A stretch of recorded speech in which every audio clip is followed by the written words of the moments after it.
उम्र यूं ही मिसले बर होती है कम, उम्र यूं ही मिसले बर होती है कम, धीरे धीरे रफ्ता रफ्ता दम बदम हर तमन्ना दिल से रुखसत हो गई, हर तमन्ना दिल से रुखसत हो गई। अब तो आजा अब तो खलवत हो गई, अब तो आजा अब तो खलवत हो गई।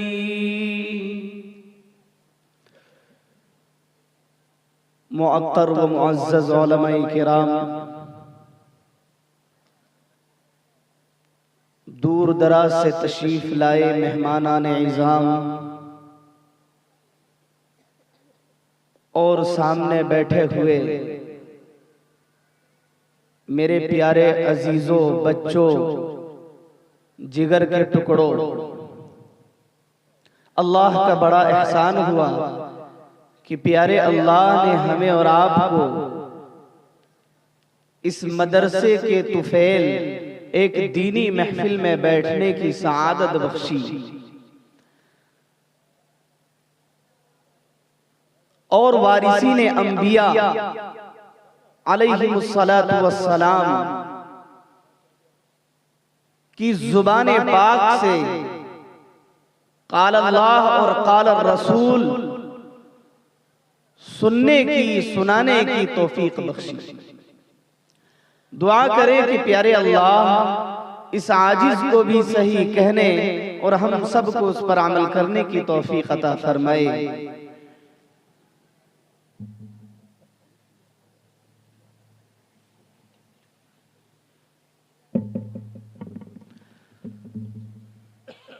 नाज़िम जलसा हजरत अक़दस अल्लामा व मौलाना नूरुल्लाह साहब कासिमी दाम फयूज़ुहुम बड़ी अच्छी निजामत फरमा रहे हैं।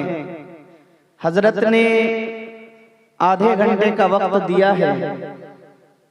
मैं ये आजिज़ कोशिश करेगा कि इंशाअल्लाह जो 2 आयतें पढ़ी गई है और एक हदीसे पाक पढ़ी गई है, मुख्तसरन इस पर कुछ मलफूजात पेश किया जाए। मैं आपको बता दूं कि इस जलसे के मेहमान खुसूसी हजरत अल्लामा व मौलाना कफील अशरफ साहब दाम फयूज़ुहुम वो तो हैं ही, साथ में इस आजिज़ के मुशफ़िक़ और करम फरमा फ़ख्रे उड़ीसा जानशीन अव्वल जानशीन अमीर शरीयत अव्वल व सानी हजरत अल्लामा व मौलाना मुफ्ती सैयद नकीबुल अमीन साहब दाम फयूज़ुहुम थे।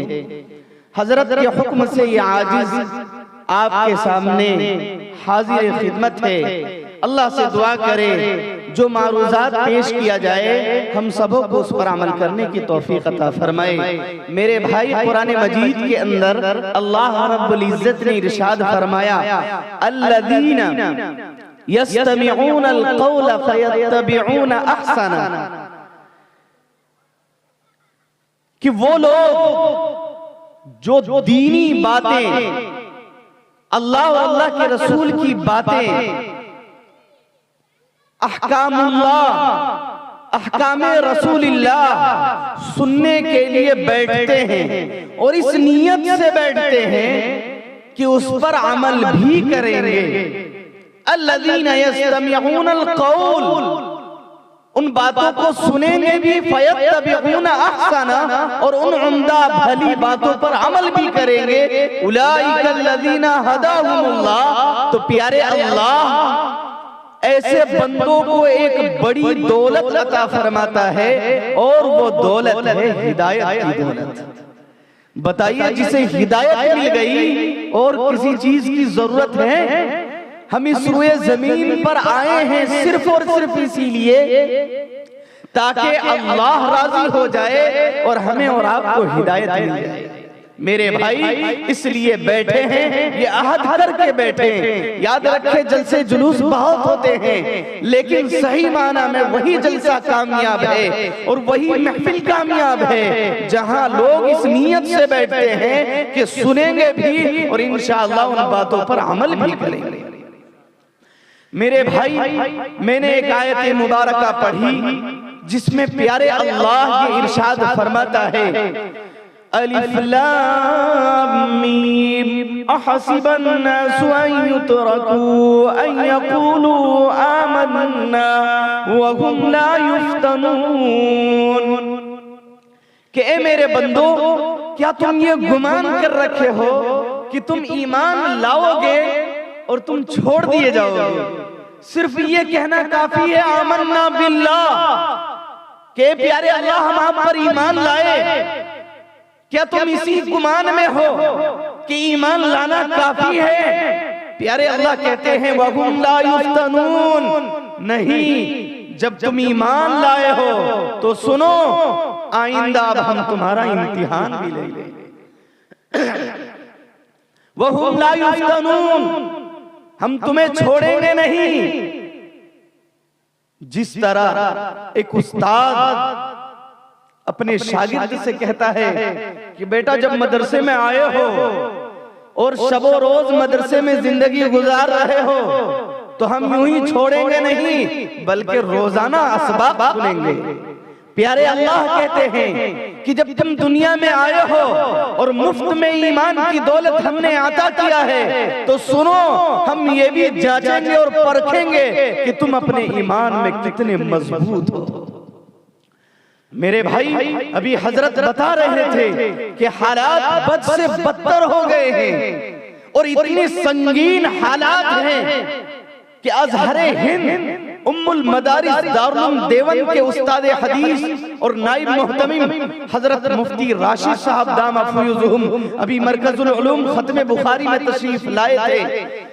हजरत का खिदमत का मौका मिला, हजरत ने ऐसी बातें अर्ज की है, खुदा की कसम रोंगटे खड़े हो जाएंगे। और ये मौका नहीं है कि इस महफिल में उन बातों को सुनाई जाए, लेकिन मुख्तसरन ये आप समझ ले, अपने ज़हनो दिमाग में बिठा ले कि आज पूरी दुनिया यकजा हो चुकी है, इस बात पर एकजा हो चुकी है, इस बात पर इकट्ठा हो चुकी है कि अब दुनिया से इस सफाई से मुसलमानों को मिटा दिया जाए, इस्लाम को तार-तार कर दिया जाए, इस्लाम को खत्म कर दिया जाए, इस्लाम को नेस्तो नाबूद कर दिया जाए। लेकिन मेरे भाई और ईमान वालों, आप अपने ज़हनो दिमाग में ये बात बिठा ले, अल इस्लाम यालू वला युला, इस्लाम फैलने के लिए आया है, इस्लाम खत्म होने के लिए नहीं आया।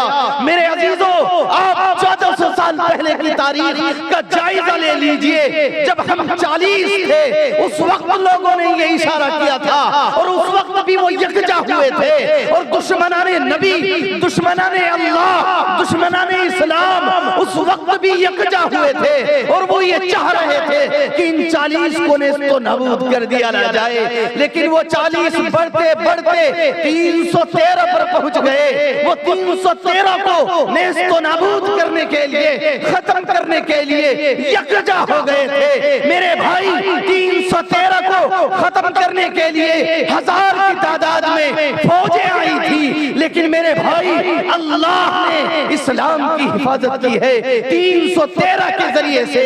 वो 313 बढ़कर हजारों की तादाद में मौजूद उन हजारों को नेस्तो नाबूद करने के लिए आए। धीरे धीरे हाल ये है कि इस्लाम फैलता गया, फैलता गया, फूलता गया।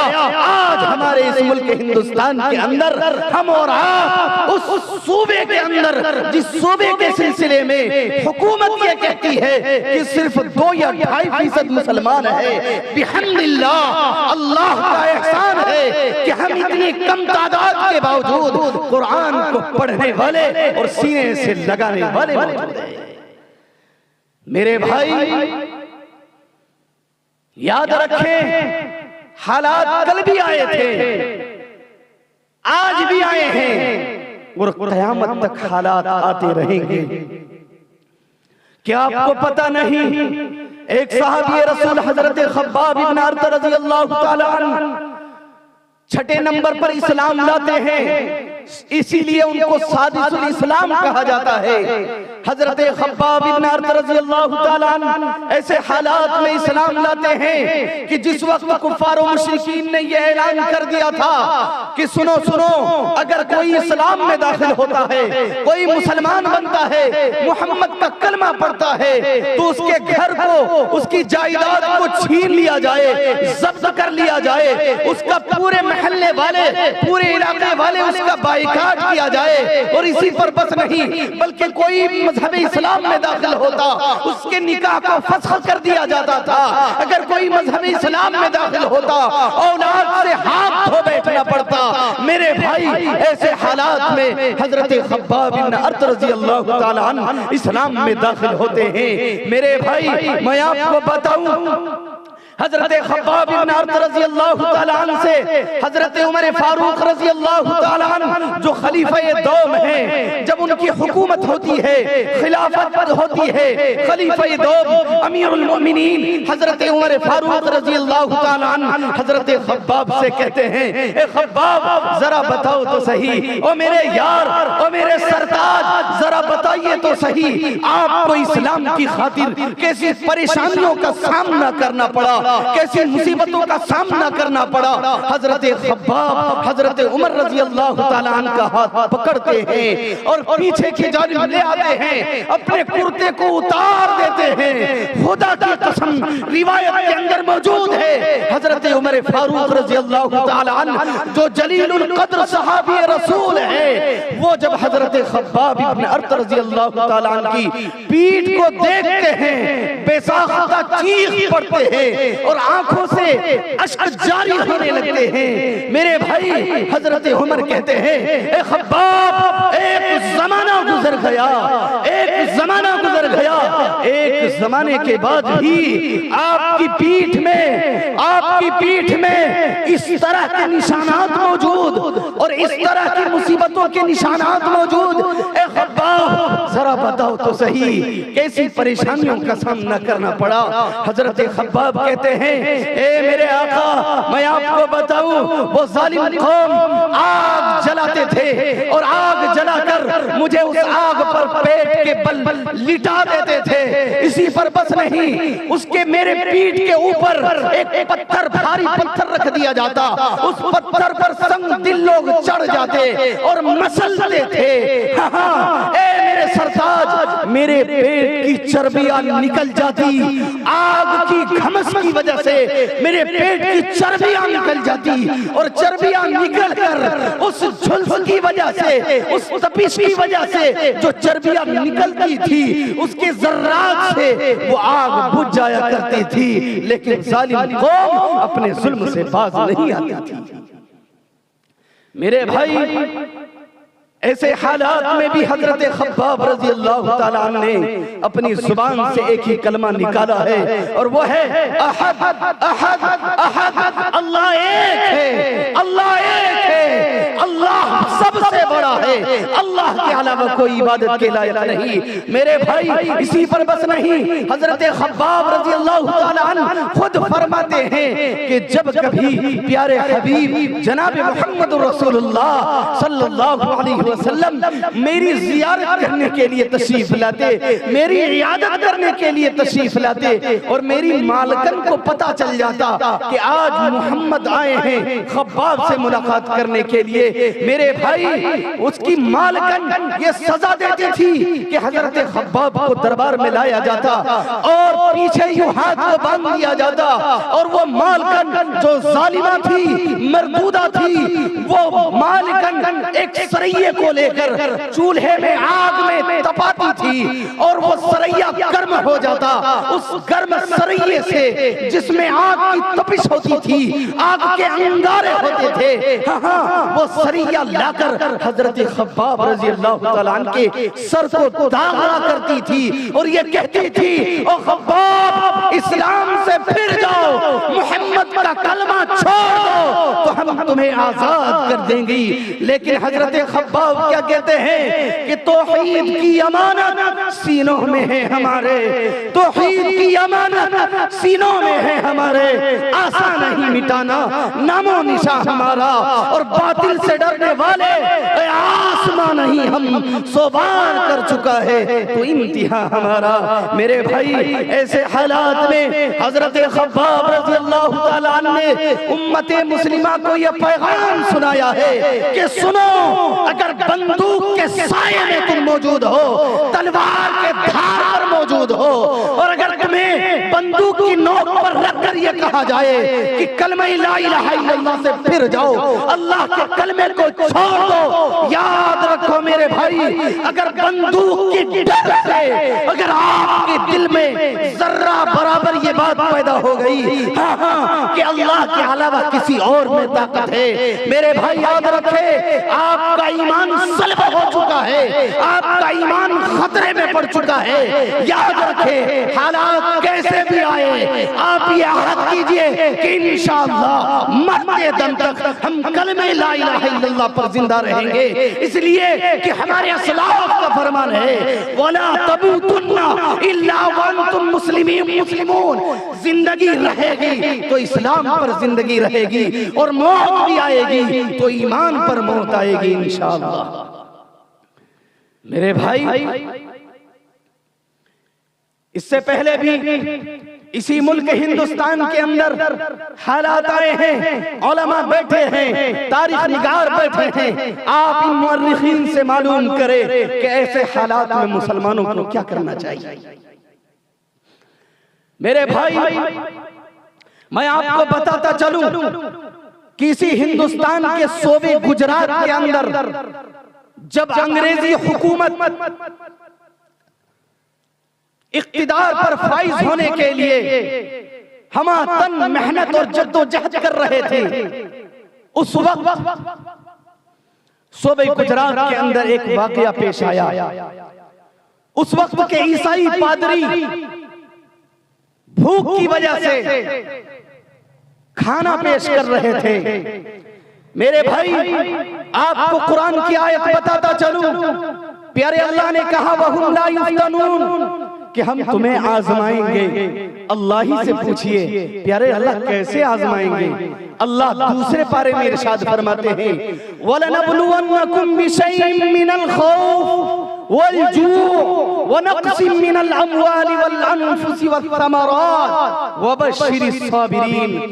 याद रखें, कभी किसी का खौफ तुम्हारे दिल में डालकर हम आजमाएंगे, कभी तुम्हें भूखे और प्यासे रखकर आजमाएंगे। अब आइए इसी पर बात सुनिए। सूबे गुजरात के अंदर जब अंग्रेज हुकूमत का तसल्लुत हो चुका तो वो भूखे प्यासे मुसलमानों को खाना तकसीम कर रहे थे और उसे ये कह रहे थे कि सुनो, तुम्हें खाना इस शर्त पर मिलेगा अगर तुम मजहब इस्लाम को छोड़कर मजहब ईसाईयत पर दाखिल हो जाओ। चुनांचे सूबे गुजरात के अंदर चंद ईसाई लोग एक लंगर लगाते हैं और खाना तकसीम होता है। मेरे भाई, दिल के नहाखानों में इस बात को जगह दे। सुनिए, चंद उलमा का वहां से गुजर होता है। एक छोटा सा मासूम बच्चा, वो भी खड़े हुए हैं लाइन पर, लेकिन जब उस बच्चे की बारी आती है तो वो बच्चा अपने कटोरे को जमीन पर दह मारता है और रोता बिलखता वहां से वापस हो जाता है। किसी आलिम ने पूछा कि ए बेटा, बात क्या है? खाना तो सबको मिल रहा था, तुम्हें खाना क्यों नहीं मिला? तो उस बच्चे ने क्या कहा? जवाब सुने। उस बच्चे का ईमान का जायजा लीजिए। मेरे भाई, वो बच्चा कहता है कि मालिम साहब, मैं आपको बताऊं, खाना उन लोगों को मिल रहा है जो मजहब इस्लाम को छोड़कर मजहब ईसाईयत में दाखिल हो रहा है। मुझसे भी कहा गया, ओ बेटे, मजहब इस्लाम को छोड़ दो और मजहबी ईसाईयत में आ जाओ, माला माल कर दूंगा, खाने के तुम्हारे हम मुहाफिज बन जाएंगे, शब रोज तुम्हें खाना मिलेगा। मेरे भाई, वो बच्चा से वो आलिम कहता है कि बेटा, तुम मजहबी ईसाईयत कबूल कर लेते और खाना ले लेते। वो बच्चा कहता है ओ मौलाना साहब, आप क्या समझ रखे हैं? पता भी है मैं कौन हूँ। हाँ, मैं वो बच्चा हूँ जिसका दादा भूख और प्यासे की वजह से मौत की घाट उतर गए। हाँ, मेरे वालिद भी वफात पा चुके हैं, मेरी वालिदा भी जिंदगी पधार चुकी है और मेरी वालिदा जाते जाते ये कलेमा कह कर गई है, ये वसीयत कह कर गई है कि बेटा, याद रखो, भूख से अपनी जान देना गवारा करना, लेकिन मजहब इस्लाम से कभी बगावत मत करना। मेरे भाई, ऐसे बच्चे ऐसे ईमान वाले होते हैं, इसलिए जरूरत है आज इस बात की कि आज हम भी अपने ईमान को मजबूत करें, अपनी बातों में पुख्ता रहें। मेरे भाई, ऐसे हालात में मुसलमानों को क्या करना चाहिए? सिर्फ एक काम। मेरे भाई, कहने को बहुत कुछ है, लेकिन इंटरनेशनल जमाना है, सोशल मीडिया का जमाना है, बात कहीं से कहीं पहुंच जाती है। बस आखिरी बात ये कहकर आपसे रुखसत होना चाहूंगा कि मेरे भाई, कहने को बहुत है, लेकिन आज आप ज़हन और दिमाग में बिठा ले कि मुसलमानों का सिर्फ एक जात है और वो अल्लाह है। अल्लाह के अलावा कोई जात नहीं है। अभी दारुल देवबंद के मोहतमिम साहब यही कह रहे थे कि सुनो, दुनिया से रिश्ता कता ताल्लुकी कर लो, दुनिया से रिश्ता तोड़ दो और रुजू इल्लाह इख्तियार करो, अल्लाह के सामने हाजिर हो जाए। मेरे भाई, आपको कहां तक समझाया जाएगा? वक्त के मुजद्दिद और वक्त के अमीरुल मोमिनीन हजरत अल्लामा व मौलाना अरशद मदनी साहब दामा फयूजुहुम अपने बयानात के जरिए से, इशारात और किनायात के जरिए से बेशुमार बातें हजरत ने नकल कर दी है। अब हमें मुसलमानों को यह चाहिए कि उन बातों को अपने ज़हन दिमाग में रखें और जिंदगी गुजारने की कोशिश करें। याद रखें, हालात बद से बद हो गए हैं, लेकिन ऐसे हालात में आपको करने क्या है? आपको इन उलमा से जोड़ना है, इन उलमा से जुड़ना है, इन उलमा से ताल्लुक रखना है। मेरे भाई, अगर मेरी बस चले तो मैं अपनी पगड़ी को आपके पांव के सामने रखकर आपसे यह दरख्वास्त करूं कि इन उलमा का दामन थाम लीजिए, इन बुजुर्गों का दामन थाम लीजिए। आपको पता नहीं, इनमें वो उलमा भी मौजूद है जो रात की तारीकी में उठकर अल्लाह से दुआएं करते हैं। आप इतना बड़ा मजमा है, बताइए तो सही। मैं आपसे एक सवाल करता हूँ, याद रखें, मैं आपकी दिल शिकरी करने के लिए नहीं आया, बल्कि दिल जोई कर रहा हूँ। याद रखें मेरे भाई, आप बताए तो सही, बाबरी मस्जिद हमारे हाथ से चली गई। जिस रात, जिस दिन बाबरी मस्जिद में वो बुत रखा गया, बताइए कितने मुसलमान हैं जो रातों के मुसल्ले पर रोए हुए? बताइए कितने मुसलमान हैं? मेरे भाई, हालात बद से बद नहीं होंगे तो क्यों ना करके हों। मेरे भाई, अल्लाह की मदद आएगी, आज भी आएगी, बशर्ते कि अल्लाह का फरमान वअंतुमुल आलौना इन कुंतुम मुमिनीन, तुम ही सरबलंद रहोगे अगर सच्चे पक्के मोमिन बन जाओ। अब आखिरी बात, वो आयत करीमा का तर्जमा करता चलूं। मेरे भाई, याद रखें, बहुत ही जगह जाना होता है कम उम्री के बावजूद, और हमारे हजरत हमेशा ये कहा करते हैं कि जिस महफिल में जाना हुआ लोग यही शिकायत करते हैं कि हजरत हम बड़े गुनहगार हैं, हमारी कहाँ सुनवाई होगी। ये उलमा बैठे हैं, मुस्लिम शरीफ के आलिम मौजूद हैं, इनसे आप पूछें कि मुस्लिम शरीफ के अंदर एक हदीस मौजूद है। अल्लाह के नबी ने फरमाया कि बनी इसराइल के एक ऐसा शख्स जिन्होंने 99 कत्ल किए थे, अल्लाह उनकी भी मग़फ़िरत कर दे। जब वो के कातिल को अल्लाह माफ कर सकता है, मेरे भाई हम फिर भी तो कातिल ही नहीं हैं। अल्हम्दुलिल्लाह हम किसी के कातिल नहीं है। इसलिए मेरे भाई, अल्लाह का कलाम सुनिए और समझिए। प्यारे अल्लाह कहता है, कुल या इबादियल्लज़ीना असरफू, ए प्यारे पैगंबर कह दीजिए। अल्लाह के नबी, अल्लाह रब्बुल इज्जत, अल्लाह के हबीब अपने हबीब से कहते हैं, कुल कह दीजिए। प्यारे अल्लाह किनसे कहूं? या इबादी, मेरे बंदों से कह दीजिए। क्या जुमला है अल्लाह का। ये नहीं कहा लोगों से कह दीजिए, उड़ीसा वालों, दुनिया वालों से कह दीजिए, नहीं, प्यारे हबीब मेरे बंदों से कह दीजिए। प्यारे अल्लाह क्या कह दूं? अच्छा, बंदों में भी कौन से बंदे? बंदे तो सारे हैं। सुनिए अल्लाह का कलाम, अल्लाह कहता है, मेरे उन बंदों से कह दीजिए जिन्होंने अब तक कोई नेकी का काम नहीं किया है। अल्लाहु अकबर कबीरा। प्यारे अल्लाह क्या कह दीजिए? मेरे उन बंदों से कह दीजिए, मेरी माएं और बहनें, आप पर्दे में बैठकर सुन रही है, इस आजिज़ की इस दरखास्त को सुन लीजिए, अल्लाह के कलाम को समझ लीजिए। प्यारे अल्लाह कहते हैं, मेरे उन बंदों से कह दीजिए जो अभी तक नेकी का काम नहीं किए हैं, या मेरे उन बंदों से कह दीजिए अल्लज़ीना सरफू, जिन्होंने अपने ऊपर ज्यादती की, जुल्म किया, अपनी जान पर जुल्म किया। क्या कह दूं? ला तक़नतू मिन रहमतिल्लाह, अल्लाह की रहमत से मायूस मत होना, अल्लाह की रहमत से मायूस मत होना। उलमा बैठे हैं, इसी आयत की तफसीर में इमाम गज़ाली रहमतुल्लाह अलैह यूं लिखते हैं, कलम उठाकर यूं लिखते हैं कि सुनो सुनो, अल्लाह की ये आयत उन बंदों के लिए है जो अपने गुनाह से थक चुके हैं, जमीन के तह से लेकर आसमान की बुलंदी तक जिसके गुनाह हो जाए। मेरे भाई याद रखे, पहाड़ की चोटियों तक अगर गुनाह हो जाए, समंदर की रवानी तक गुनाह हो जाए। याद रखे, दुनिया का कोई कोना अगर खाली ना हो आपके गुनाह से, फिर भी अल्लाह का कलाम पढ़िए और समझिए। प्यारे अल्लाह ये कहता है, ला तक़नतू मिन रहमतिल्लाह, अल्लाह की रहमत से मायूस मत हो।